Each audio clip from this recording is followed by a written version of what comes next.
திருவள்ளுவரின் வழியில் வாழ்ந்து வாழ்வின் உன்னத நிலையினை அடைய திருக்குறளோடு நாம் என்னும் இந்த நிகழ்விலே இணைந்திருக்கின்ற உங்கள் அனைவருக்கும் முதற்கண் வணக்கம்.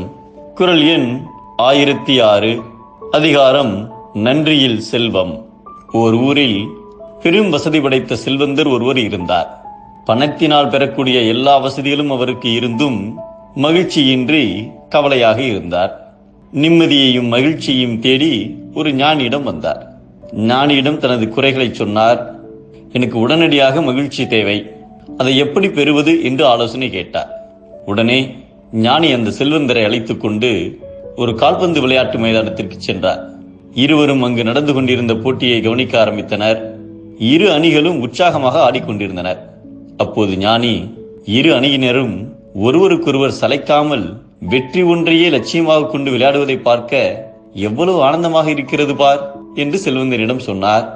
ஆனால் அந்த செல்வந்தரின் கண்களிலோ கால்பந்து உதைபட்டு அங்குமிங்கும் அலைக்கழிக்கப்படுவதுதான் தெரிந்தது. இந்த கால்பத்தையும் போன்றுதான் எனது நிலையும் இருக்கிறது என்றார். பிறகு ஞானி நாம் வேறு இடத்துக்கு போகலாம் என்று ஒரு சங்கீத கச்சேரிக்கு அவரை அழைத்துச் சென்றார். அங்கே ஒரு புல்லாங்குழல் வித்வான் ஆனந்தமாக இசை மழையை பொழிந்து கொண்டிருந்தார். இருவரும் அமைதியாக இசையை ரசித்து மகிழ்ந்தனர். கச்சேரி முடிந்ததும் கால்பந்துக்கும் புல்லாங்குழலுக்கும் என்ன ஒற்றுமை என்று ஞானி அவரிடம் கேட்டார். ஒன்று விளையாட்டு சாதனம், மற்றொன்று இசைக்கருவி, இதில் என்ன ஒற்றுமை இருக்கிறது என்று பதிலளித்தார் செல்வந்தர். அப்போது ஞானி, இவை இரண்டுக்கும் தேவைப்படுவது காற்று.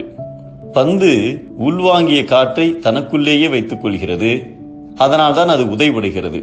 புல்லாங்குழல் உள்வாங்கிய காற்றை தகுந்த இடத்தில் தக்க அளவில் வெளியே விட்டு விடுகிறது, அதனால் அற்புதமான இசையை உருவாக்குகிறது. அதுபோலதான் ஒருவர் தான் ஈட்டிய செல்வத்தை தன்னிடமே வைத்துக் கொண்டால் எந்த மனநிறைவும் கிடைக்காது. அதை தேவை அறிந்து மற்றவர்களுக்கு கொடுப்பதில்தான் உண்மையான மகிழ்ச்சியும் நிம்மதியும் கிடைக்கும் என்று கூறி செல்வந்தரின் மனதை தெளிவடைய வைத்தார் ஞானி. தானும் அனுபவிக்காமல் தகுதியானவர்களுக்கு தரும் மனப்பாங்கும் இல்லாதவரிடம் இருக்கின்ற பெரும் செல்வம் ஒரு நோய் என்பதை ஏதம் பெரும் செல்வம் தான் தூவான் தக்கார்க்கு ஒன்று ஈதல் இயல்பிலாதான் என்கிறார் நம் தெய்வப்புலவர் திருவள்ளுவர். வெறுமனே சேர்த்து வைக்கும் செல்வம் பாவம், உற்றார்க்கு உதவும் செல்வமே புண்ணியம்.